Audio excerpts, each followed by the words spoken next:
En este caso, novedades nuevamente desde el Crédito Agrícola de Habilitación porque están impulsando la educación financiera tanto para jóvenes como para adultos de nuestro país.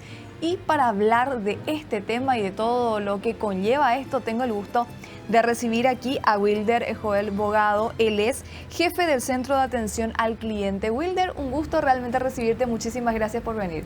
Gracias a ustedes por el espacio que nos dan de poder compartir con la gente lo que venimos haciendo en el Crédito Agrícola de Habilitación. Bueno, Wilder, hablemos un poquito de esto que tiene que ver con la educación financiera. Cuando hablamos de tener educación financiera, Wilder, ¿a qué nos referimos específicamente? Hay una premisa económica que dice que los recursos siempre son escasos y las necesidades siempre son insatisfechas. Entonces, hablar de educación financiera es hablar de aquella persona que adquirió la habilidad de poder gestionar esos recursos que siempre son escasos y de poder utilizarlos de acuerdo a sus metas y sus proyectos. Bueno, hablamos de algo muy importante, Wilder, porque de repente dentro de lo que hace a la parte financiera, a la parte económica, llegar con los montos, llegar con los costos es importante y más para los productores.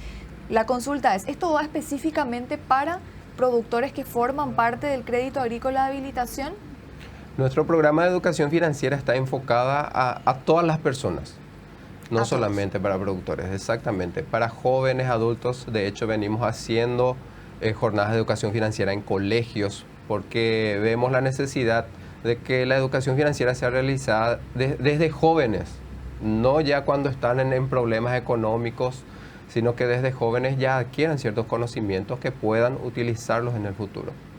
Bueno, y si yo quiero adentrarme a esto, yo productora, quiero tener también una educación financiera, ¿cuáles son esas primeras herramientas, esos primeros pasos como para poder arrancar con esto y poder concluir también satisfactoriamente con el resultado? Exactamente. El primer paso para comenzar a tener una disciplina financiera, porque esto es una disciplina, es la planificación. Tener bien planificado en qué yo voy a utilizar mis recursos, saber cuántos recursos yo dispongo para poder utilizar y planificar adecuadamente. De esa manera, esos recursos voy a poder, como se dice, llegar a fin de mes muchas veces en la economía familiar o con el proyecto productivo que una persona tenga. Muchas veces hablamos de presupuestos, ¿verdad? Yo tengo un presupuesto X para hacer tal proyecto. Pero ¿qué tenemos que tener en cuenta a la hora de trabajar en base a ese presupuesto también, Wilder? De hecho, el presupuesto, así como la planificación, es una de las herramientas principales y primordiales para tener educación financiera. Cuando hablamos de presupuesto, es necesario que la persona conozca bien dos puntos tan importantes, que es qué ingreso uno posee y cuántos gastos la persona también tiene, cuántas salidas de dinero. Y esto se aplica no solamente al sector productivo, sino en la economía familiar misma. Saber en la casa cuánto dinero entra mensual o semanalmente y saber cuánto dinero sale también.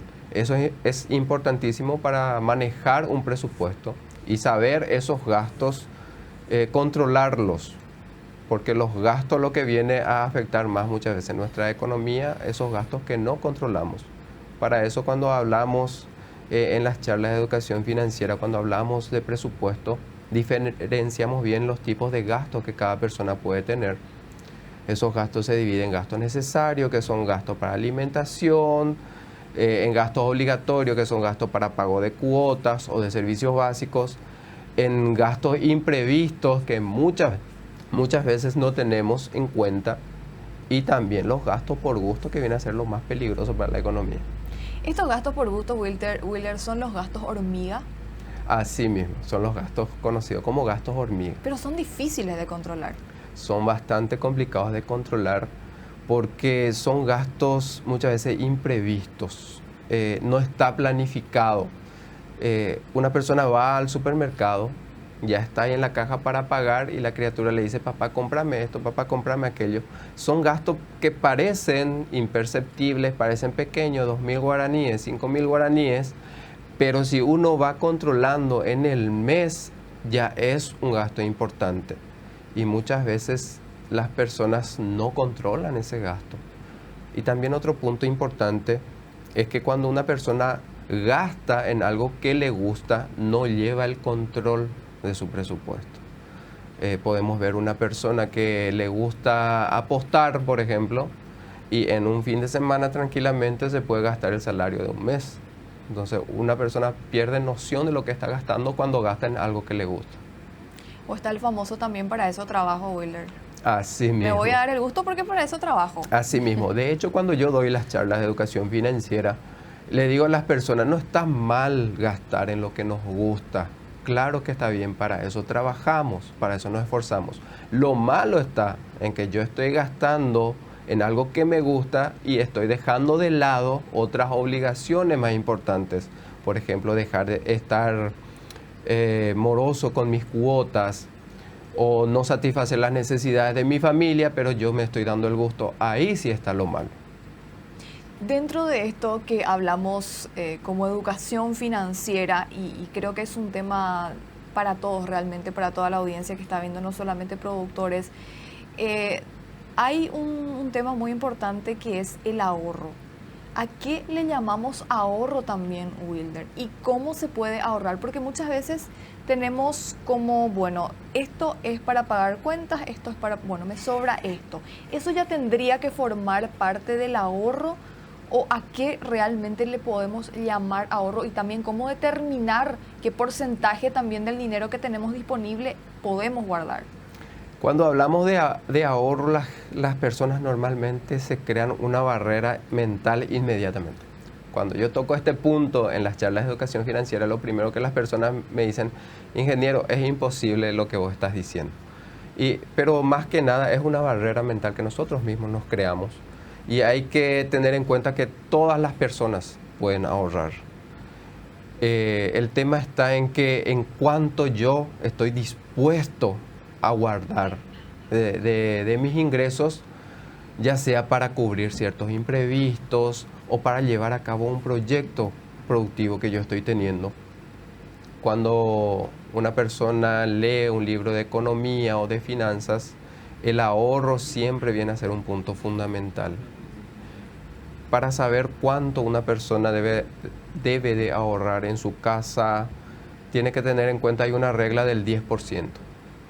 Dice que todas las personas deberían mínimamente ahorrar al menos el 10% de sus ingresos y manejarse con los 90% que le queda en la casa. Pero para eso es importante que cuando yo percibo mi ingreso, ya aparte esos 10% y no cuente esos 10% como un ingreso.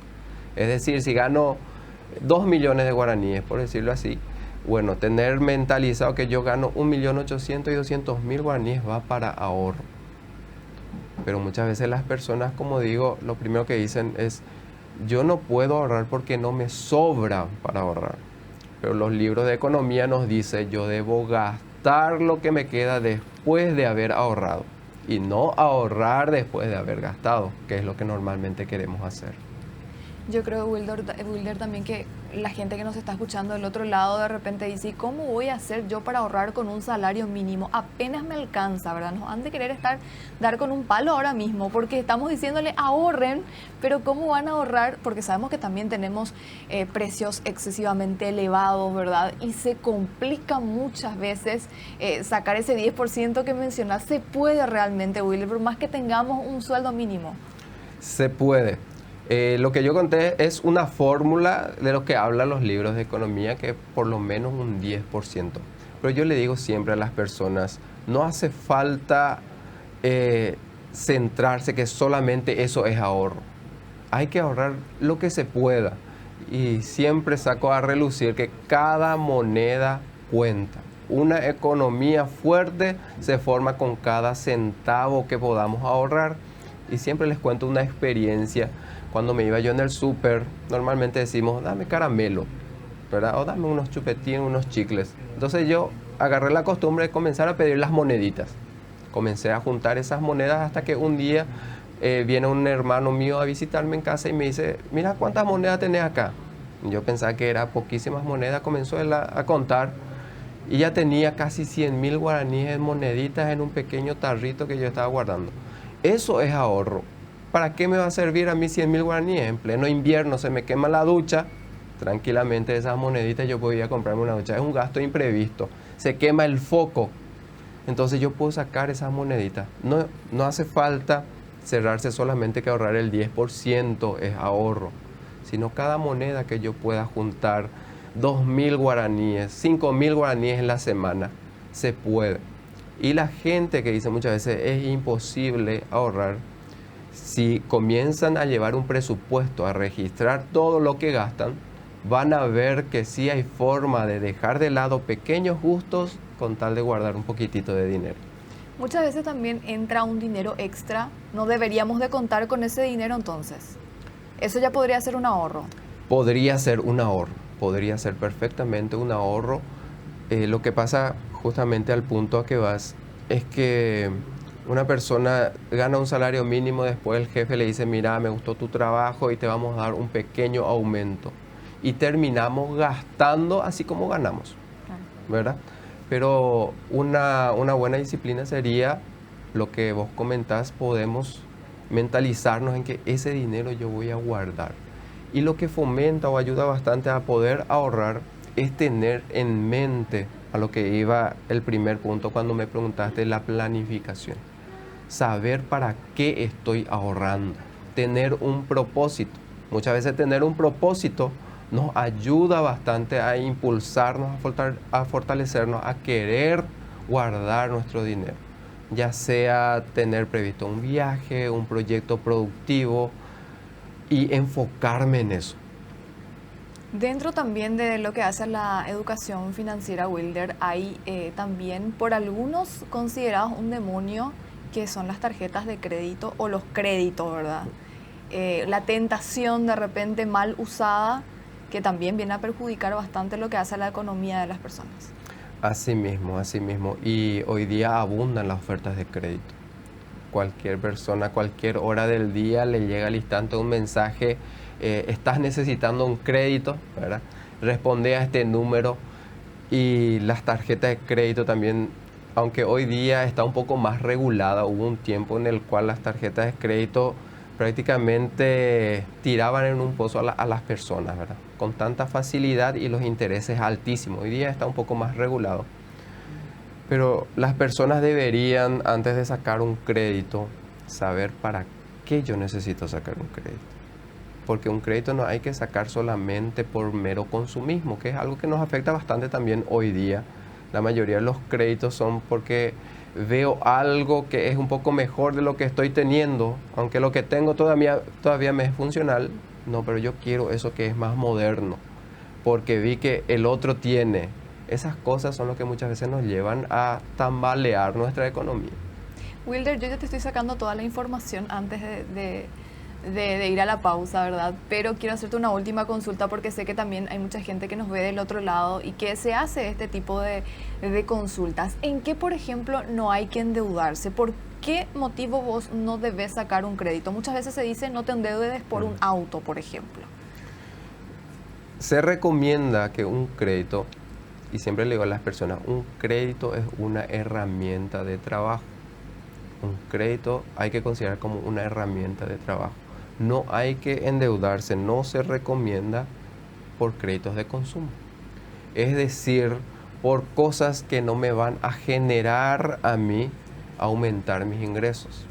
Se recomienda que el crédito, así como una persona compra una herramienta para poder aumentar sus ingresos, llevar adelante su proyecto productivo, que así también el crédito siempre se ha enfocado a eso, a algo que me genere más ingresos. Una persona que anda en moto, digámosle, bueno, calcula, necesito un auto porque me dificulta en días de lluvia, qué sé yo, ¿verdad? Entonces, para salir de paseo, bueno, ahora la cuota del auto cuesta tanto, yo voy a poder pagar eso. Se endeuda por el auto, pero detrás del auto viene un seguro, detrás del auto viene el mantenimiento que está más caro, mayor consumo de combustible, y ahí esa persona comienza a darse cuenta que aviación no era tan fácil. Entonces eso es un crédito de consumo muchas veces que no analizamos bien, tomamos a la ligera y luego ya vemos que nuestra economía comienza a tambalearse, porque es algo tan sensible el tema de la economía. Y como vos decís, en nuestro país, la mayoría de las personas, muchos ni siquiera ganan el sueldo mínimo, pero queremos llevar un nivel de vida muchas veces que no podemos sustentar.